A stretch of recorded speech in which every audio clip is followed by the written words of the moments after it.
Le 27 janvier 1961. Jour après jour, depuis ce jour-là, il y a vraiment, cette fois, il y a vraiment quelque chose qui est fait. Le lendemain, j'ai été pour probablement des raisons de développement, n'est-ce pas, et d'adaptation du corps, j'ai été assez sérieusement malade. C'est-à-dire assez ce que l'on a l'habitude d'appeler douloureusement malade. Le corps souffrait beaucoup. Aurait souffert beaucoup, oh c'est terrible, aurait souffert beaucoup s'il avait eu la conscience ordinaire, n'est-ce pas, la conscience qu'il avait. Eh bien c'est là que j'ai vu la différence. Une différence fantastique. J'étais parfaitement consciente, je ne veux pas dire le corps, quand je dis je maintenant, je parle de mon corps, je parle pas de tout ça. Le corps était parfaitement conscient de sa souffrance, de la raison pour laquelle il souffrait, de la cause de la souffrance, de tout, et il ne souffrait pas. Tu comprends? Les deux étaient ensemble. Il voyait le désordre, il voyait la souffrance telle qu'il l'aurait sentie quelques semaines avant, n'est-ce pas? Il voyait tout ça, il savait, je ne sais pas comment dire, conscient, il était conscient.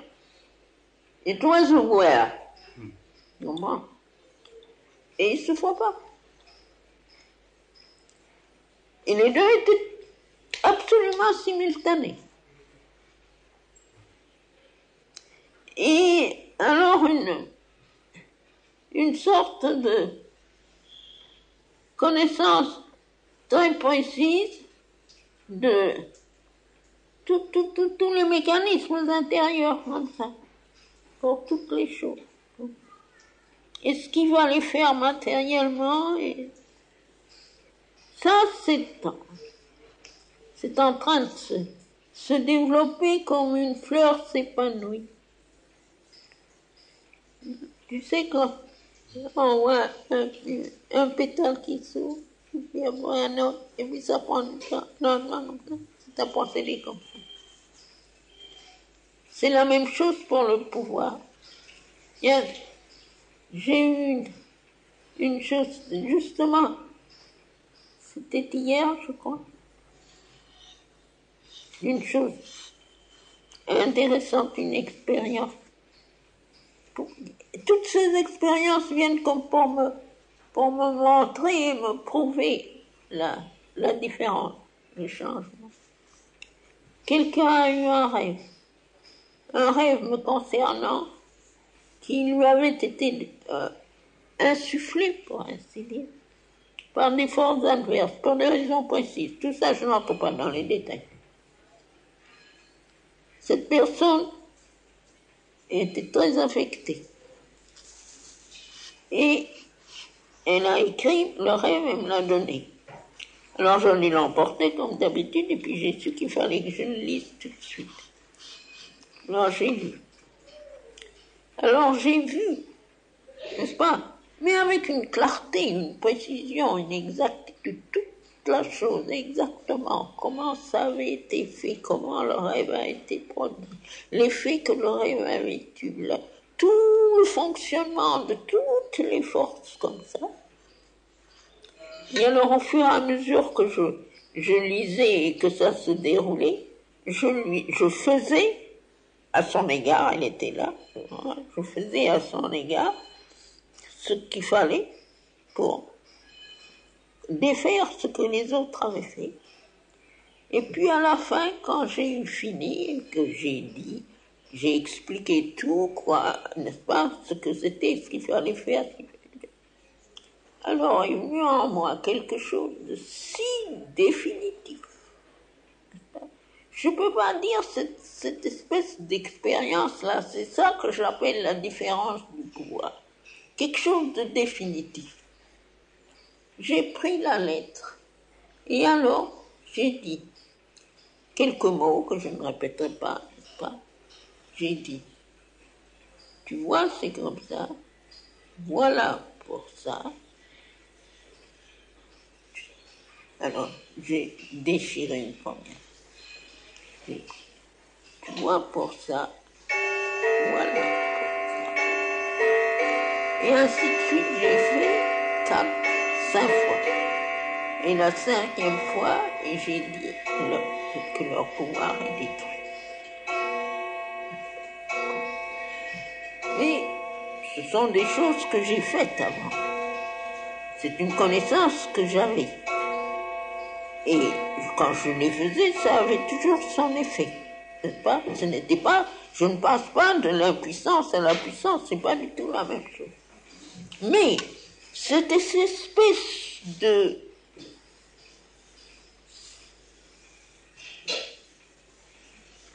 quelque chose de définitif, n'est-ce pas? D'absolu, une sorte d'absolu. Dans la vision, dans la connaissance, dans l'action et surtout dans le pouvoir, une espèce d'absolu qui non seulement n'a pas à faire face à un obstacle ou à une résistance, mais annule automatiquement la résistance.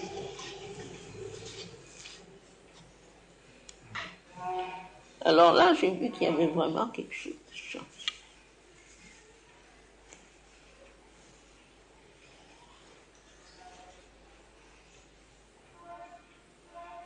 Je t'avais dit quelque chose maintenant, à la fin, j'ai dit, c'est arrêté là, non?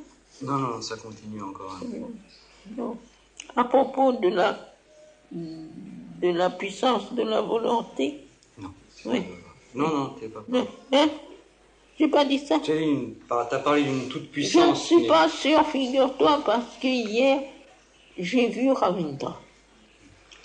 Et n'est-ce pas, il m'avait voulu me poser des questions pour son travail et au point de vue, n'est-ce pas surtout au point de vue de la connaissance et des langues et de ces choses.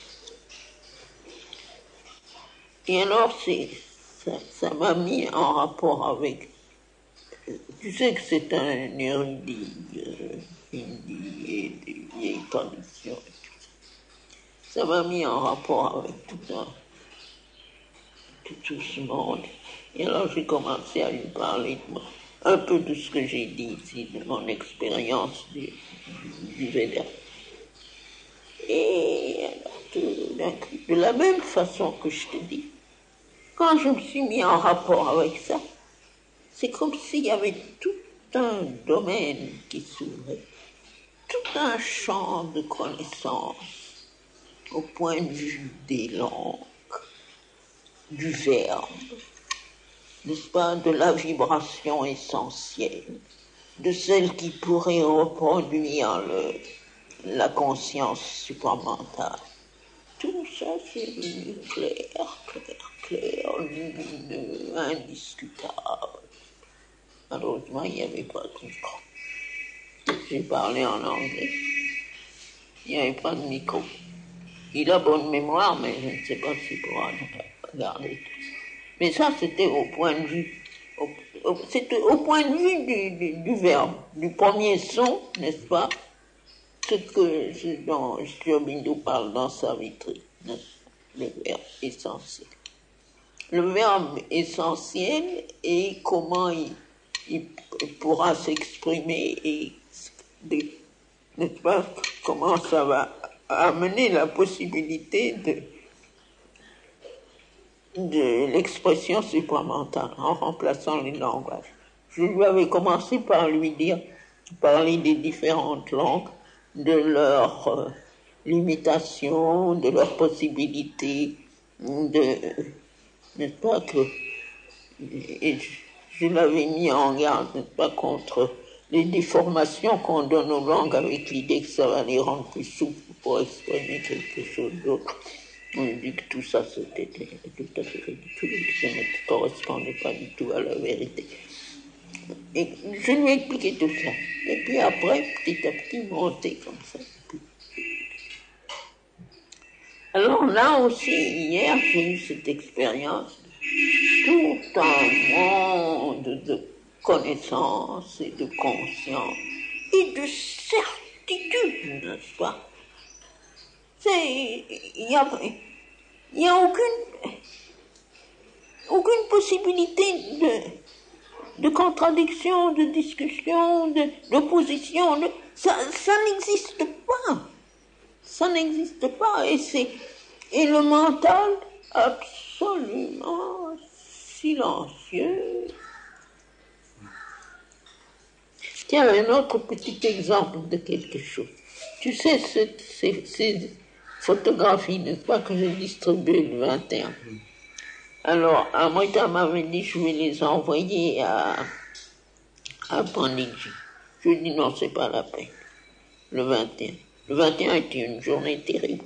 Il y avait tous les Dacius du monde qui étaient contre moi, qui ont essayé de m'empêcher. J'ai compris après. Et alors après ça, quand j'ai vu ces choses, et tu sais, j'ai dit, mais c'est ça qui vient d'arriver. Et alors, c'était avec une telle certitude carrée, tu sais, cubique, telle certitude cubique comme ça.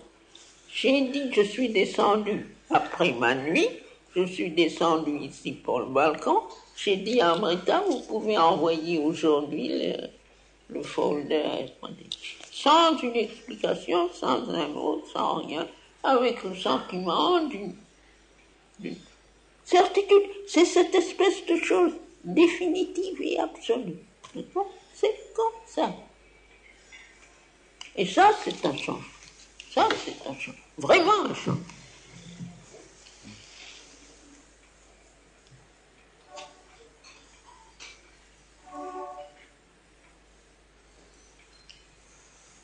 Voilà, petit. Je te donne du travail. Non, parce que c'est pas le travail.